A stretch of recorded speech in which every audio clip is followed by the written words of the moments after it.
pasture, run them in the pen, work them on the Sundays, do it all again.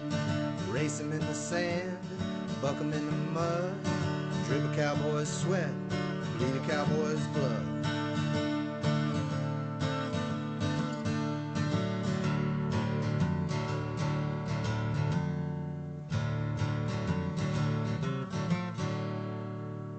I'm Zeke Thurston, 2016 World Champion Saddlebrock Rider, and you're watching the Pepper Stewart Show.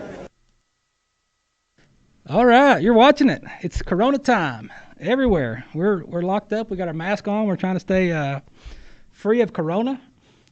Not the virus, but the beer. What is going on? You're wondering what everybody's up to, locked in their houses. Most of you are locked in your house, not going anywhere. Just go outside, do something. Go outside. You'll be all right. A lot of stuff going on. A lot of stuff's happened since we've last visited. So if you haven't been on pepperstewart.com or on any of the social media sites, you've missed out on a lot of stuff. A lot of stuff has happened. We got some good interviews coming up for you tonight. We visited with Ryan Weaver. You know, he was the patriotic voice of the PBR. We talked to him back when that deal happened. Caught up with him again, just kind of see what's going on. And I visited with another country music artist, Kolt Barber. He's got a great song out. He's got a lot of good songs out. We've got a good one. Talked to him a little bit about what he's doing, so we're going to talk about that. Maybe a little cattle news, some rodeo stuff, some PBR. If you are not familiar with Warriors and Rodeo, go find Warriors and Rodeo. They've got a podcast out. I was the guest on the last one. Don't go listen to it, though. Don't do that, because don't listen. But anyway, if you want to, you can go to Warriors and Rodeo, find it, listen to it. If you're that bored, then check it out. Yellowstone season 3 has been announced. It's coming out on Father's Day, June 21st. And if you're a big Yellowstone fan, there's a lot of those out there. There's a lot of groups on Facebook that talk about Yellowstone, and there's memes and fans that just discuss stuff all the time. There is a podcast that popped up called The Dutton Report. It's the unofficial Yellowstone podcast called The Dutton Report. You can find them on Instagram. Talk to those guys. And it's a pretty good deal. They just kind of recap each episode. So if you missed the episode or you watched the episode, you just kind of see if you want to missed anything. You can check them out, listen to their podcast. I listened to a couple of them. It wasn't too bad. So check them out. The Judd Little dispersal horse sale has been moved from May to June 13th. They changed the date, so we got that put back out there if you haven't seen it. Man, I don't know what else to tell you. Other than, I want you to check out this video, this music video. This is a great song. Check it out, and then after that, I'll be talking to Kolt and see what you think.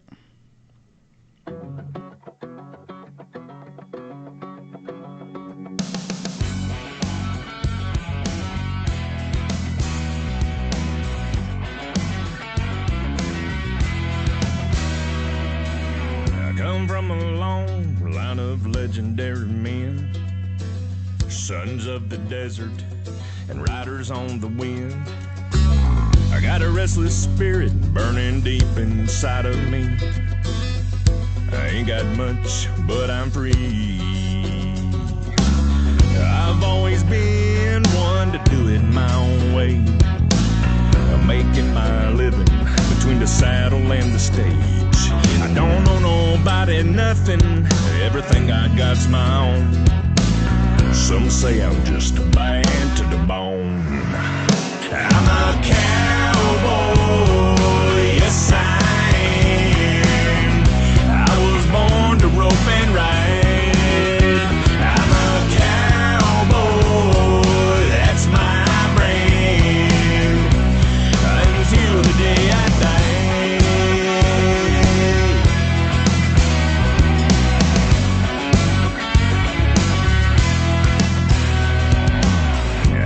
Guitar and a brand new set of strings. From the radio to the rodeo, I'm gonna do my thing. I don't compromise on nothing. What you see is what you get. I may be broken, busted, but they ain't killed me yet. I'm a cowboy, yes I am. I was born to rope and ride.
hope you enjoyed that music video right there. That's a great song. I hope you like it. And speaking of great songs, the man who made that happen is right here on the phone, Mr. Kolt Barber. What is going on? Hey, Pepper, how you doing? Thank you for having me on. Oh man, I'm doing great. You know, when you run across some good music, you can't help but find out where it came from. Well, I appreciate that so much. I wrote that song a few years ago about some of my favorite people in the world, the Cowboys, and I just honored to be a part of that good bunch of guys. And it's a great tune. So let's jump into this, and let's tell the folks a little about your background. You want to kind of tell us about your background and how, you know, the country life and stuff like that? Yeah, absolutely. I grew up down in Georgia, farm country, and, you know, peanuts, cotton and corn, soybeans, horses and cows. And it was just a way of life for me that I've lived and loved my whole life and still do to this day. Even my business, aside from music, is consulting and agriculture. And I raise Black Angus beef, and we raise horses, quarter horses, and we train, and it's just been a way of life, you know, trucks and tractors and dirt and mud and all that good stuff, and I wouldn't have it any other way. Just living the cowboy life, that's it. That's how you do it. So that's what we do. And with your music, you know, listening to your music, it comes out, you know, it's got the real country feel. It's not the country rap. It's not the bro country. It's the real deal country, and it kind of has like a throwback sound to it. So what influences do you have that kind of brought you to your music? Well, you know, growing up, I was all about Waylon Jennings, and Keith Whitley was a big influence in my life. Merle Haggard, Johnny Cash, all of those guys, Vern Gosdin, even up into the guy, you know, Joe Diffie and some of those guys. They were all huge influences. And then I had the Southern rock side, you know, with Leonard Skinner and all those guys. It was just a big mix of who I was. And I always, you know, run true with that real diehard country. And I think that a country song, you know, usually is a story song. It has a melody, and that's what we do. And even with the country music changing in today's world, we just keep doing what we do, and people are loving it. We're so excited about, you know, what's happening and how many people are really jumping on board, and we're really excited about that. And it's good, you know, it's good to come back to down stuff like, you know, like you say, those guys, you know, Keith Whitley, you know, my dad played for years. He was part of Crystal Gale's band at one time, and so a lot of that old stuff is kind of what I grew up listening to.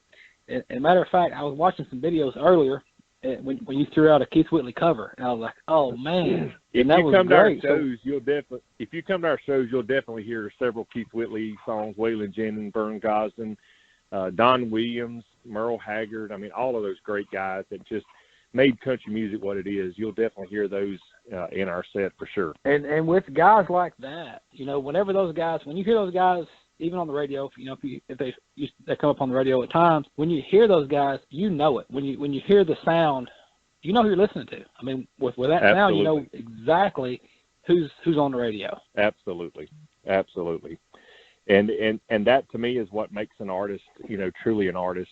A lot of today's stuff, it all sounds the same, and you know, that works for some people, but for me, I like to hear, and when I hear who I like, I crank it up and turn it up, and I like everybody sounding different. I like to hear all the different textures and the different sounds, and I think that's really important. And I feel like a lot of today's music has lost some of that, and that's why I hold true to, you know, what I consider the real country music. And that's kind of what happened, you know, when I stumbled across, you know, your song Cowboy. You know, I was on the TikTok like everybody is now, going through stuff and finding music, and I heard that, you know, that hook, and I was like, wow, that's great. Yeah, that's some good stuff right there. And I was like, man, this is what it's about. So I mean that.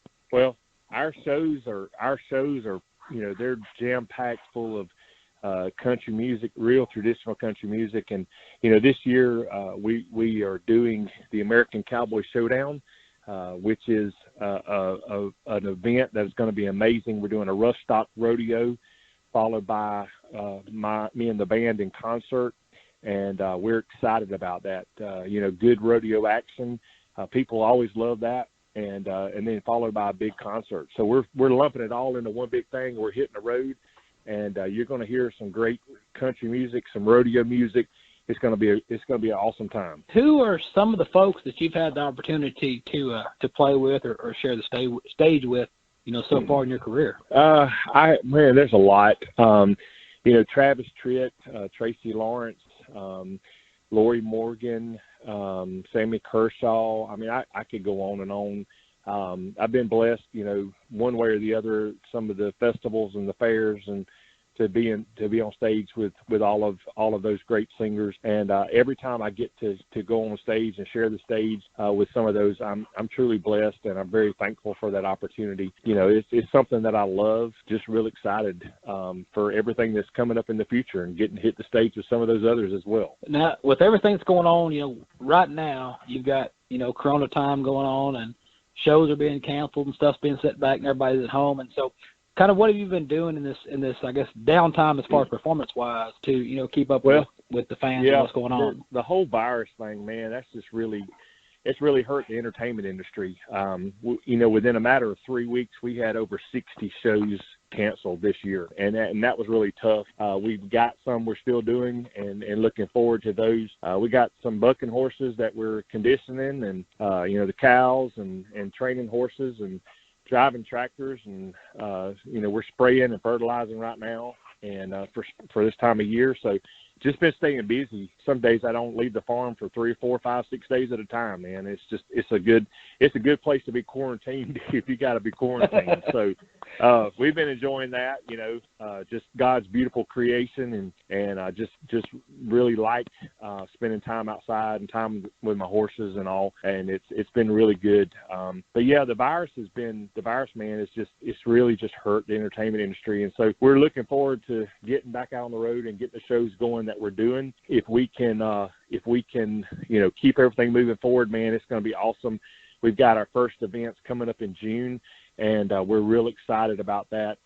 Expecting a packed house. We're actually going to be shooting some TV footage for a TV show that's going to be coming out soon, and so, man, a lot going on that we're really, really pumped about. All right. We'll keep an eye on that. We'll keep the fans, eyes on that. And before we get out of here, for the folks that want to find you, look you up, find out where you're at on the internet, where is the best place for them to go to find some Kolt Barber music? So you can go to KoltBarber.com. That's Kolt with a K, KoltBarber.com. And then also on the socials, Facebook, Instagram, all that good stuff. The people in the office, they really help me out with that. And that's Kolt with a K on all of that. And then we're on, iTunes and Spotify and all those, digital download places. And I encourage everybody to go and check it out. And we sure appreciate everybody that listens to us and all the fans. I love getting all the comments that we're getting and the interaction. It's really awesome. And, man, we're just looking forward to getting back out on the road. My band, we're itching to play music. That's our favorite thing, is to play live. And it's an action-packed energy show. Everybody that sees it, they're like, man, it's like an 8-second ride. And that's what we do. And we're real excited to be getting back out there and getting that done. And we're just grateful to all the folks that, love country music, love keeping it real country. And we're excited to be doing that. All right, cool. I mean, that sounds great. We'll let the folks know, keep the fans, in tune with what you're doing and what's going on. And we appreciate you visiting with us and telling us a little about yourself and what you do and sharing your music with us. And we will see you down the road. Awesome. Pepper, thank you so much. And God bless you and keeping it country. And I hope you and your listeners just have an awesome year. Thank you. All right. I hope you guys enjoy that. I changed shirts right quick. Look at that. My other one had Corona. Everybody's stuck at home, so we're talking about that. If you're doing meetings at home, Zoom has popped up. You had Google Hangout and you had Skype, and, there's always something new coming out, or something that's been out nobody knew about, but now you know more. So talking about Zoom.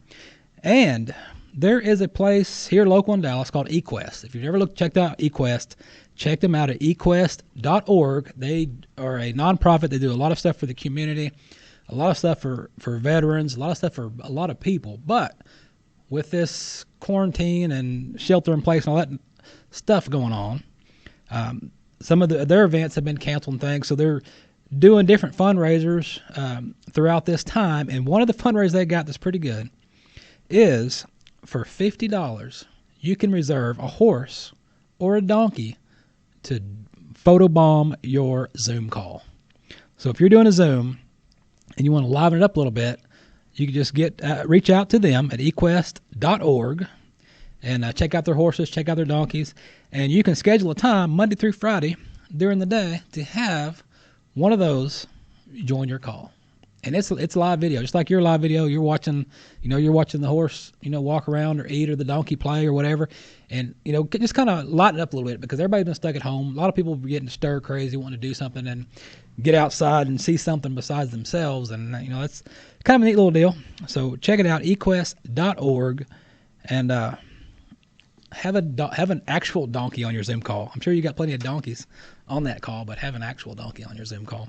Try that one. Speaking of quarantine, or quarantine, as they say, quarantine. A lot of folks been locked up watching TV, and everybody's internet's been slow because everybody's on it. Netflix it's been the Netflix streaming time to shine. So if you haven't been watching Farm and Ranch TV, which is free, Farm and Ranch TV is free. You can stream them 24/7. There's lots of shows. You can find this one on there. I don't recommend it, but it's on there, and there's a lot of stuff you can be watching. So I'm going to run down some stuff that I've been watching. Just see what you've been watching. See if you've been watching what I've been watching. Of course, everybody's seen Tiger King. I'm pretty sure. If you haven't, you know what it is if you've heard about it. The Tiger King, I mean, that Netflix dropped that at the perfect time, because everybody's stuck at home, want something to do, and bam, Tiger King. So if you haven't seen it, go watch it. It's entertaining. It will entertain you. And it was so entertaining, we did a podcast, a Tiger King podcast, because everybody wanted to do something about it. So we threw out a live call-in number. We had I think we ended up with quite a few folks that called in to talk, and that's what everybody was doing, just talking about the show, because everybody'd seen it all and they want to talk about it. Now, that was pretty good. It's out there on the podcast. You can search Pepper Stewart Podcast, find the Tiger King nonsense, and listen to that rambling. But I watched House of Cards. I finished House of Cards. The problem is, when I watch these shows on Netflix, I don't see what it's about. I don't look into it too much. I don't look to see how many seasons there are. I just start watching it. There was a lot of seasons. House of Cards had a lot. There was 70-something episodes. So over the time I watched it. House of Cards is pretty good, because if you're really curious, especially what's going on right now with all the stuff in the government, the way the government stuff's working, and you want to get an idea how that really works, go watch House of Cards and see what really takes place up there, because it pretty much mirrors today's politics. So if you want to know how things work, check that out. I watched that. I just knocked out the second season of Dead to Me. I don't know if you've seen that or not. That's pretty good. That's a pretty good series to watch. Waco came out. Watched Waco. I remember when all that happened. I didn't realize it lasted as long as it did. So that was pretty good to see. I watched You, not Me, You. I didn't watch Me. I watched You. That was okay. That was all right. I'm late to a lot of these. Some of these things I don't feel like watching until I watch everything else. I'm like, I want to see what it is. And if you have a guilty pleasure show that you watch on Netflix, that you watch it, but you don't want to tell people you watch it, but you watched it. And so I finally knocked out the last season of Working Moms. I don't know if you've seen Working Moms, if you might have seen that, because I'd watched Good Girls on Netflix. I'd watched Good Girls. That was a pretty good show. And I've seen Working Moms pop up. And so I'm like, what is this? Maybe this is kind of like Good Girls. So I turned it on. And within the first 2 minutes of the show, I was like, wait, what's going on here? What is this? What are they doing? They're in what's going on? And after that, I was like, that's kind of interesting. And I watched it. So it's kind of a guilty pleasure show to watch. You don't want to tell people you watch it, but you watched it. So if you know what I'm talking about, go find this first season of Working Moms. And about 2 minutes in, you're going to be like, what just happened? What are y'all doing? Put those away. And I just started Reckoning. Reckoning is another series I just started. I'm halfway into that. So I've been watching those along with a lot of other stuff that I watched, before this shelter in place quarantine stuff. I know it affects a lot of folks different than others. I mean, like for us, we're out in the middle of nowhere pretty much. So, we're outside, we're doing stuff. We have a lot of things to do. So for the folks that are stuck in town, in an actual town, say you're in downtown city, you're stuck in an apartment, you're stuck in I get it. I mean, it's like being in prison. You're just stuck. You can't go anywhere. You can't do anything. So they've lightened up some things. So just, if things lighten up, take it easy, get out, enjoy yourself. Just be smart about it. I follow the same guidelines that I follow during flu season. When flu season's real bad, I follow the same thing. I keep my hands clean, sanitized. I trying to let people cough on me, and just clean yourself up. Keep your immune system up. It's survival of the fittest. Only the strong survive. Don't be weak. If you're weak, you're going to die. That's the laws of nature.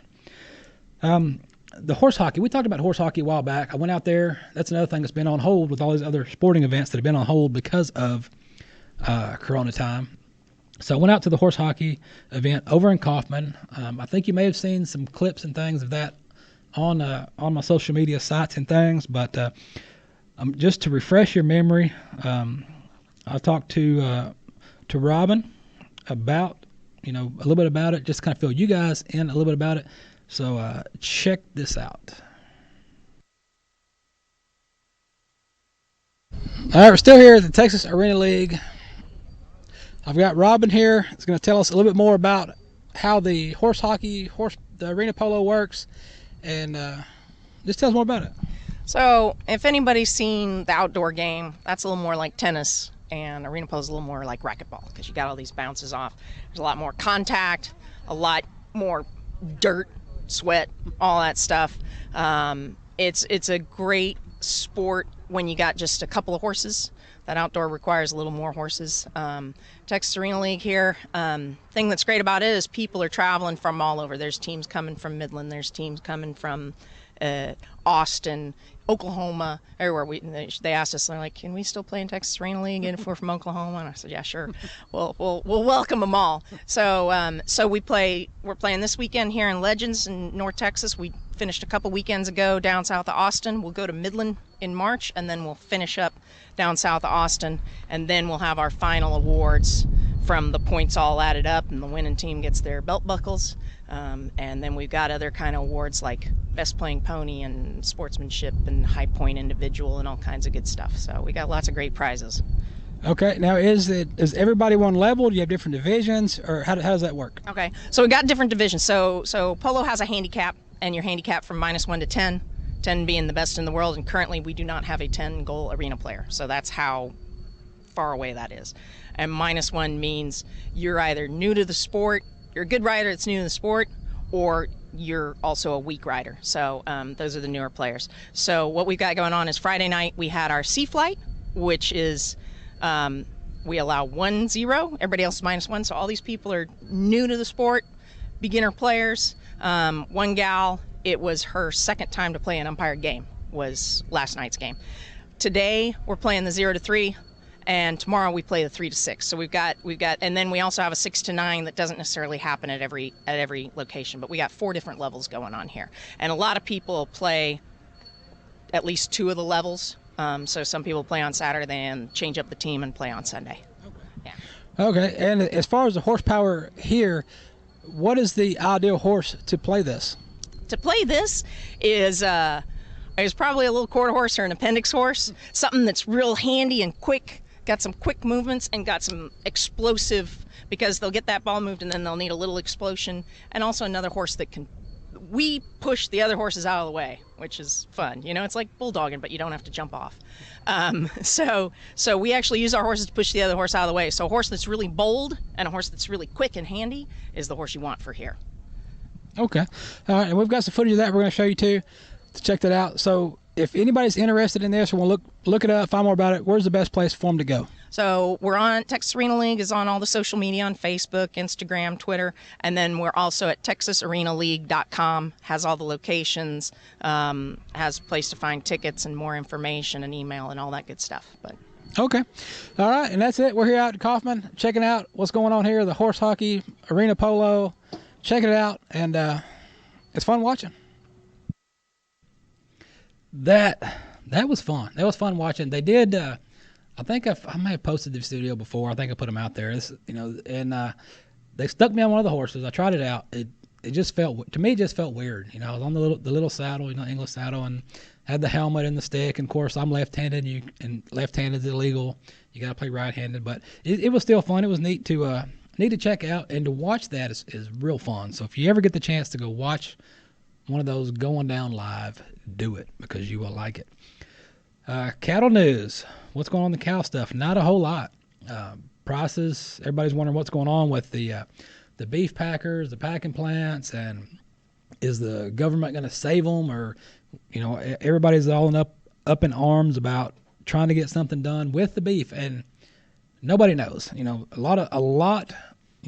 If you've watched this show plenty of times, we've had a lot of stories come out about stuff the government's going to do that hasn't done. So don't get too excited just yet. Wait till it happens. When it happens, then you can be excited. So that's kind of what's going on. And what a lot of people need to realize or to understand is if you're wanting beef and you don't raise your own beef and you live in town, you live in a city, you live in a suburb, reach out to local ranchers. Reach out to the local farms, the local ranches. A lot of times they will sell you beef from their place. I mean, I do it. I sell beef from my place that I either haul to someone else's place or I haul directly to a meat processing plant.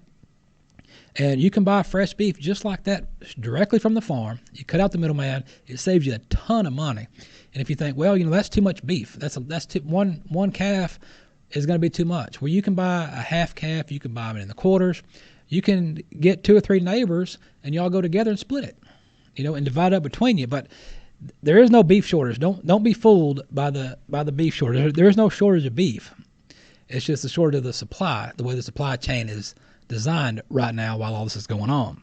But if you cut that out, go buy directly from your local producers, you'll save some money and it'll taste a whole lot better. It tastes a whole lot better fresh than it does the stuff that you get from the grocery store, because the stuff in the grocery store, they got a spray.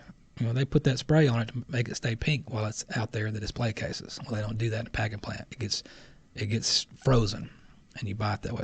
So go do that. Buy some beef from a local producer. Quit going to the local grocery shop for your meat. Come on, you're better than that. So the prices, that's it. The headlines, that's it. Rodeos have been canceled all over the place, as everything else has. Rodeos been canceled. Nothing's been going on. The PRCA has been doing some virtual rodeo stuff, trying to do that. They're hoping by this summer sometime they'll get some events going. But the deal is, what people have to understand about rodeo events, and this is kind of what I talked about on the Ward podcast that I was a guest on, was the fact that these events take money to put on. You got prize money, you got stock money, you got entry fee money that comes from the contestants, but you've got a lot of money involved. When you have an event with no fans, you have no revenue coming in from the fans. A lot of that money from the fans, gate prices, ticket prices, all that goes to to help put the event on and produce the event. When you don't have that, it's really tough to have an event, and that's kind of what's going on right now. The only association that's really stepped up and put on a couple of events without fans has been the PBR, the Professional Bull Riders. They've put on a couple of events, and just this past weekend you had I think we've got a highlight clip of this of Josie Bassett is dominating 2020 right now. And the last event they had in Oklahoma, they've had them back to back in Oklahoma, and he's got a good grip on the number one spot, being the only one to go 3 for 3 at the last event. So I mean, he's out there dominating, putting it on for the PBR. And the PBR released a statement today. I guess it's today or yesterday. I think it was yesterday, or maybe it's today. That the PBR is one of the first sporting events, pretty much sporting events. I mean, everybody's wondering about sports. Yes, PBR bull riding is listed as a sport. Google it. So it's one of the major sports to put on events without fans, and they've done it. April 25th and 26th, they had the Unleash the Beast event at the Lazy E in Guthrie, Oklahoma, and they just had one that was the 9th and 10th that they had up there with no fans, events with no fans. They're still scheduled to host another event in Oklahoma before they move up to Vegas. Without fans, they're doing it. Why not? You got something to do. You need something to watch. Watch the bull riding. Watch the PBR. Now, July, they're talking about bringing fans back. So by the time the July events hit, they're talking about bringing fans back. Now, will any other major sports be doing that? I don't know. Will they bring fans back? I don't know. But the PBR is trying to do it. So, we'll see what happens. We'll see what they do and see how that goes. But we've got something else. We've got another guy that I talked to, Ryan Weaver. Ryan Weaver was the patriotic voice of the PBR. We talked to him back in 2017, I believe, when the PBR signed him. He was the first artist signed to the label, affiliated with the PBR, with the IMG. And so we talked to him about that. Since then, he's done a lot of things in between. And so I thought, you know what, everything's going on in quarantine, people sitting down, not doing much. Let's reach out and see what's going on. So I talked to Ryan, said, hey, what are you up to? What's going on? What have you been doing? He said, I've been doing this, that, and the other. I said, I'll tell you what, why don't you tell me all about that, and then we'll let you tell everyone about that. So check this out. Here's a little clip with me and Ryan Weaver. All right here on the Pepper Stewart Show. We've got a lot of stuff going on tonight, all the time, every time. And we've got a special guest right here. We're going to talk to Ryan Weaver. And those of you that have followed the show for years, you were here when the announcement was made with the PBR that Ryan Weaver was the patriotic voice of the PBR. And that was a couple of years ago. So we're going to go back, touch on that, and kind of see what's going on from there. And with that, Ryan, are you with us? I am. How y'all doing? Oh man, we're doing great, man. It's a lot of stuff going on in the world, and especially here in America. Whether you're masked up or locked up, a lot of stuff's going on. The last time we talked was back when you burst onto the scene as a patriotic voice of the PBR. So kind of tell us what that was like. Well, it was a pretty awesome experience. I mean, I went from regional shows and having a couple music videos out on national television and internationally. But at the World Finals in 2017, I replaced Steven Tyler as the headliner on their Saturday night. Sold out arena there in Las Vegas was pretty amazing. Got to learn a whole lot about the PBR in a real short period of time. But going into 2018, we started off in Madison Square Garden, which, as an independent artist without a song on the radio, performing in Madison Square Garden and singing the national anthem twice there. I mean, it was pretty incredible to stand in that arena and know the names that had graced stages there and performed there. But being part of the PBR there was incredible, right down next to Ground Zero. And, it was just an awesome experience to get started off at the beginning of the year there.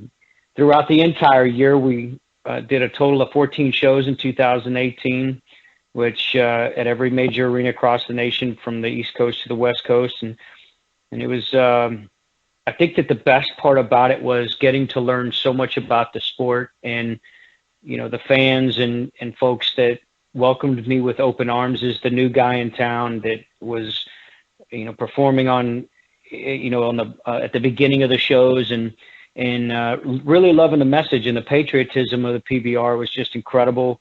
And I learned real quick how patriotic the Western sports fans are, and really got, involved in the world and learning as much as I possibly could about it.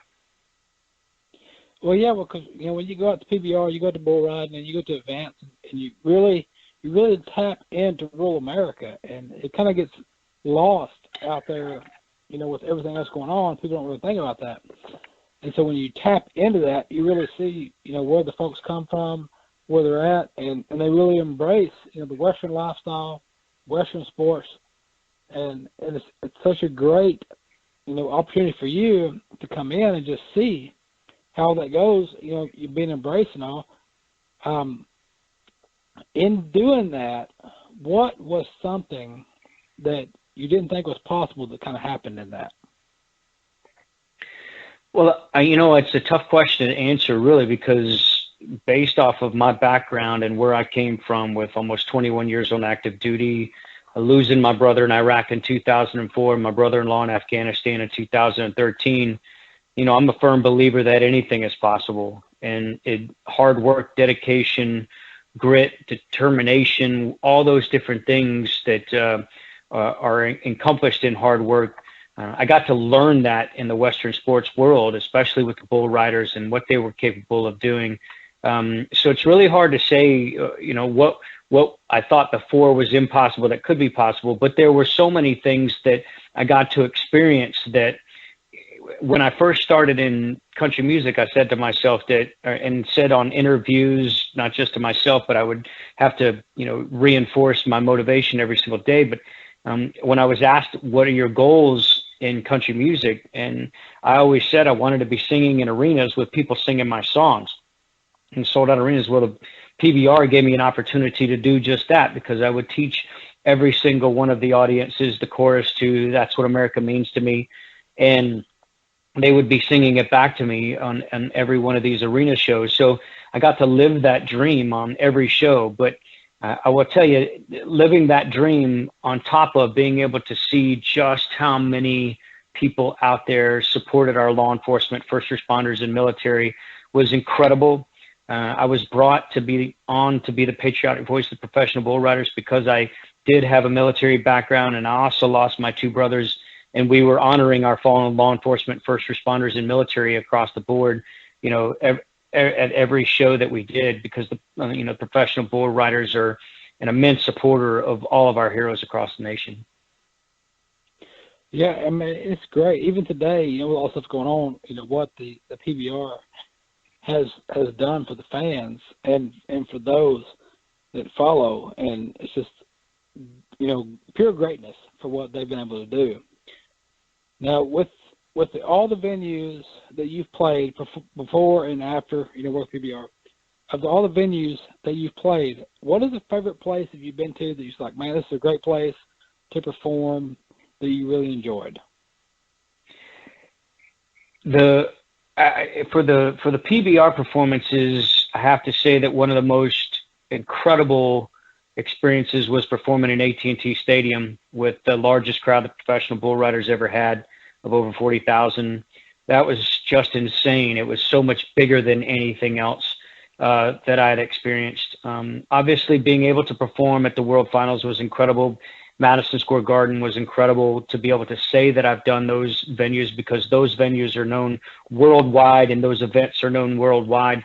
I've been on the Grand Ole Opry stage. I performed there on September 11th of 2015 with Charlie Daniels introducing me to come out on stage, and got to sing a song that I wrote for my brother. So that was a pretty incredible experience. And the Ryman Auditorium stage I've been able to perform on as well. So, I've had just amazing experiences. And I would say that I'm the example of the American dream. If it can happen, if anybody can do it, if I can do it, anybody can do it. And, the PBR gave me some amazing, amazing experiences. Now, I will say also that I was able to go over to Australia and perform in Australia for the Australian PBR for 3 shows over there. And the Australians just really knew how to treat Americans well. They love Americans. Their crowd is just incredible. And it'll surprise you to know that at the Australian PBR events, they sing their national anthem. The entire crowd sings their national anthem at the top of their lungs when whoever is singing it sings it.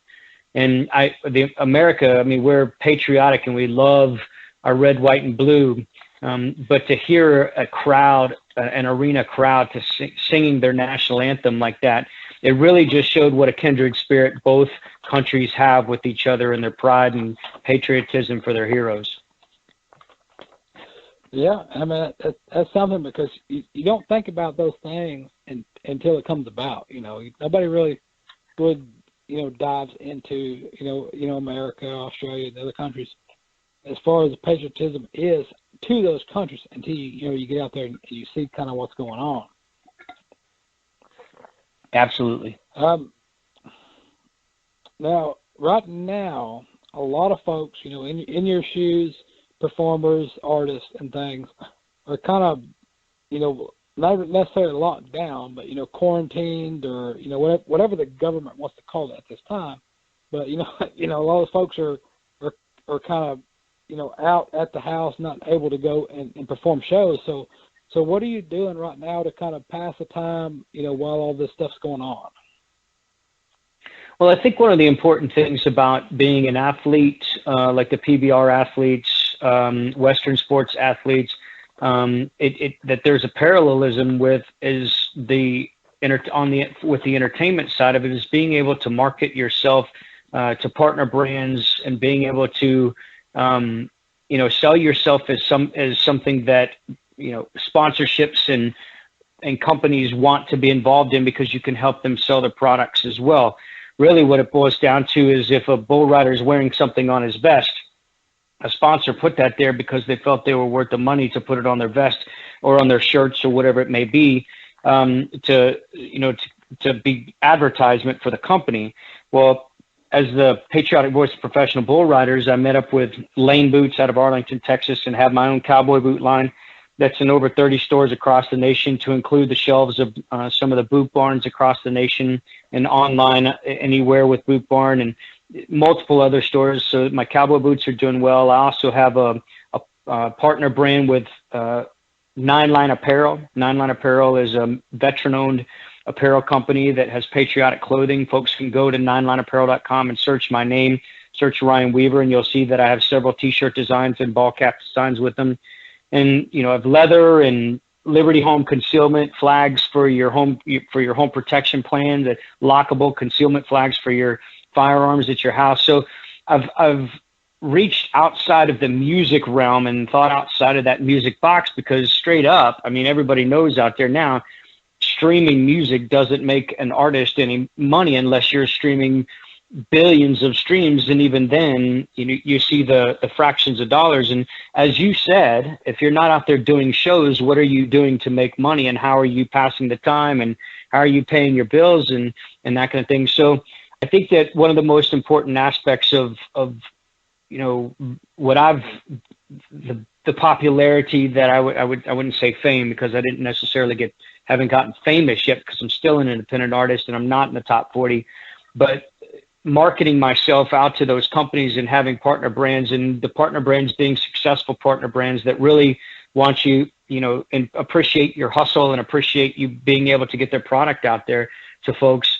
I've been fortunate that I have those partner brands during this time, because I have some great partners, great companies that I'm working with, and folks are that love patriotic stuff are still buying. So I've been fortunate in that regard. I mean, I do motivational speaking and I do concerts also, because I talk about my background and my story, and I do motivational speaking. So all of my conferences and all of my shows and everything obviously are no longer happening right now, but the partner brands are still being relatively successful. So anybody out there who's thinking about getting into the Western sports world, I think if anybody could watch the mini bull riders out there and how their parents market them to sponsors and those kind of things. Those bull riding is extremely important, because you got to ride your bulls to get paid, or riding your horses or whatever it may be to get paid, your broncs. But you also can market yourself as a sellable item to those sponsor companies out there to be able to make additional dollars. Say if you get injured or whatever it may be, your sponsorships are going to still be able to help you pay the bills. Yeah, and that's kind of what it's all about. Every event's a different thing, and ride for ride, you never know what's going to happen. But tell us a little bit about what it's like being part of, Turning Point USA, and kind of being a ambassador for them. So tell us what that's about. I just started with Turning Point USA this year, and unfortunately, most of their events that they have speakers and whatnot come out to have been canceled. But talking about capitalism and the freedoms that we have in this great country, and our constitutional rights, and being a supporter of our First and Second and all the amendments that are out there, all of the amendments that we have in our Constitution, being a supporter of our constitutional rights is obviously extremely important to me. I fought for those rights as a military service member, and you can relay a genuine message. You can provide hope and inspiration to a younger generation of folks that are out there, and also inspire others to overcome obstacles and adversities in their lives. And being that part of the Turning Point USA ambassadorship that I've taken on has just been an awesome experience for me. And that's good for the folks to check out. Now, I did see it on the internet that you hang out with an old guy I know by the name of Chad. So what can you talk about hanging out with old Chad Prather? How was that? Oh, Chad Prather's a hoot. He's a great guy. He's probably got one of the nicest, kindest hearts that you can have. He's a true gentleman when it comes to reaching out to folks like me. I mean, I'm not a major artist, and he brought me on his show, which has a massive reach. And then he and I co-wrote a song together called "He's Still Your President."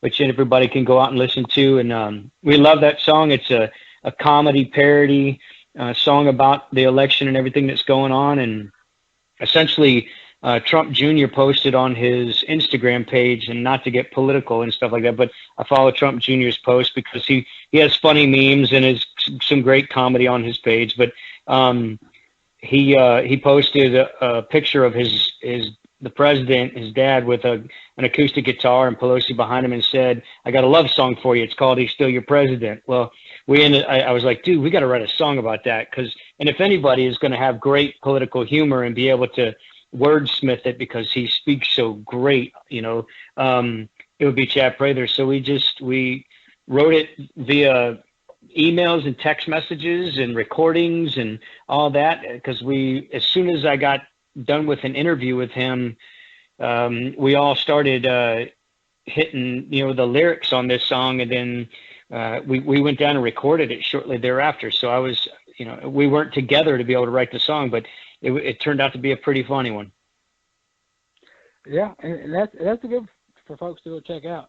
Now, if anybody's looking for you and want to know where you're at, of course, right now, with the quarantine and all the stuff going on, there's a lot of shows happening. But if folks want to go check you out, subscribe to what you're doing, and catch you in the future, where's the best place to find you at?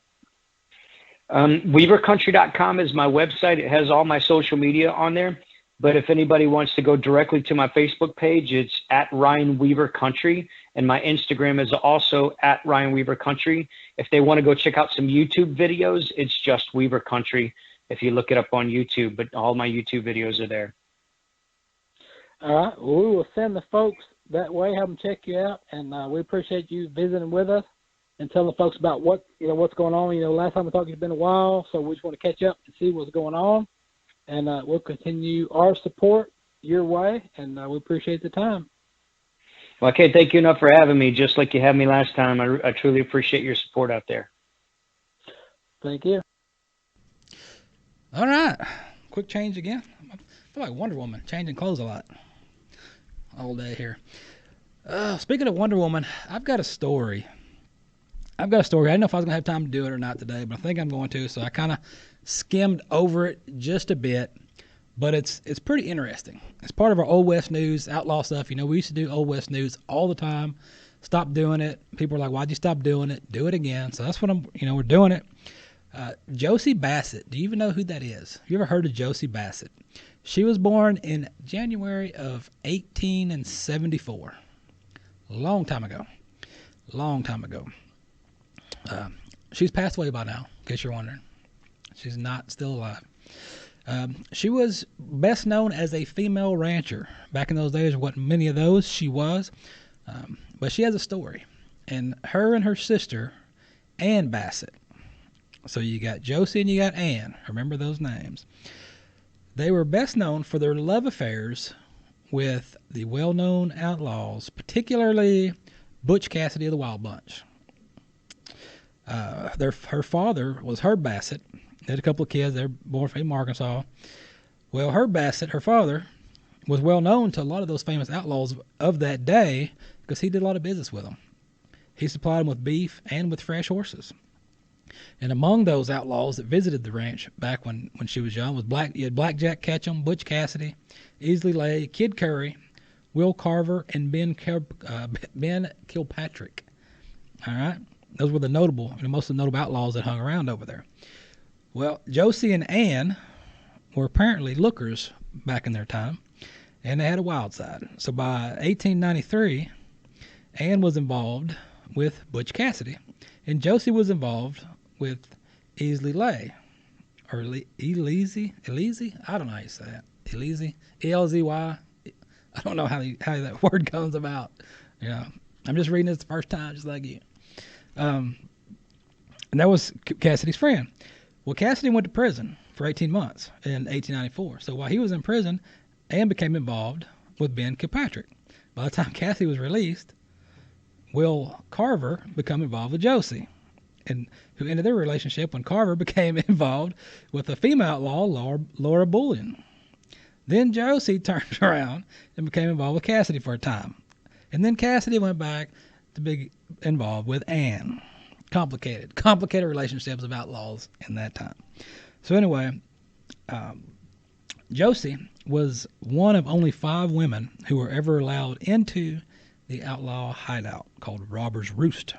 That's up in Utah. So fast forward to 1896.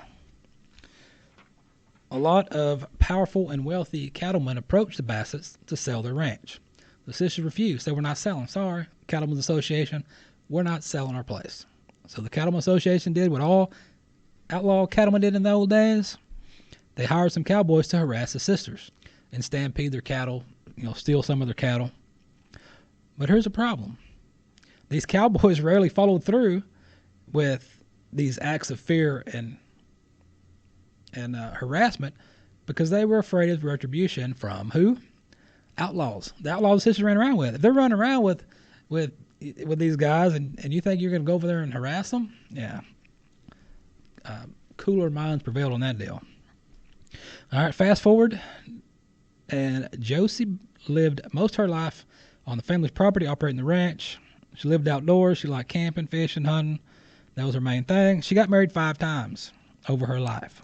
She divorced 4 of her husbands. Allegedly ran one of them off with a frying pan. And we're talking about frying pans. Back in the old days, we're talking about cast iron skillets. So think about that. The 5th husband died, reportedly, of alcoholism. But rumors say he may or may not have poisoned him. And she had a couple of sons, Crawford and Herbert. During the Great Depression, she supplied food to others in the area, particularly with beef. During Prohibition, she made and sold bootleg whiskey and was never arrested. After Prohibition, she continued to make her own brand of whiskey until she was finally warned that revenue agents were looking for her still and threatened to break it up. Fast forward to 1945. 1945, you remember, she was born in 1874. Now we're in 1945. She fell victim to a land scheme, lost most of her land, so then she lived the rest of her life frugal in her cabin, supporting herself up into her 80s. And then in 1963, she fell off a horse and it broke her hip, and she died a few months later at the age of 90. So she's out riding her horse at nearly 90 years old. So check that out. Josie Bassett, look it up. Do a little Googling on that. Check it out. Just kind of see. Everybody wants to know about history. Everybody wants to know how we came to be what we became and where everything came from. And before I dive off into too much history, let me drop this tidbit on you, because most of you haven't listened or watched this far, so you don't even know what I'm about to say. The aliens are coming. They're coming. Be afraid. No, don't be afraid. What I'm saying is, I was having a conversation the other day about alien spaceships and spacecraft, and what I tried to explain to the people was, the aliens aren't coming. There's no aliens that are out there. What it is technology. The technology we have right now with holograms and all this stuff. We're way too technologically advanced than what we should be. I would be just fine going back to the 90s. We had pagers and no internet. I'm fine with that. But what you are seeing, this is my theory, someday it'll be revealed, that these alien spaceships and these aliens you see, it is us in the future. Some point in the future, time travel is going to happen. And what you're seeing now is people from the future are coming back to study the earlier times to see how we did what we did. That's what you're saying. So just think about that. Think about that. Because I've thought enough on it. So what that means is I got to go. I got to get out here on the highways and byways of Texas. Be sure and jump on pepperstewart.com. Check out the links, the social media sites. Go buy some t-shirts. Go buy some hemp flour. What? Yeah, click on that link and order that to your house. CBD, whatever you need, it's there. Look around. See all the stuff.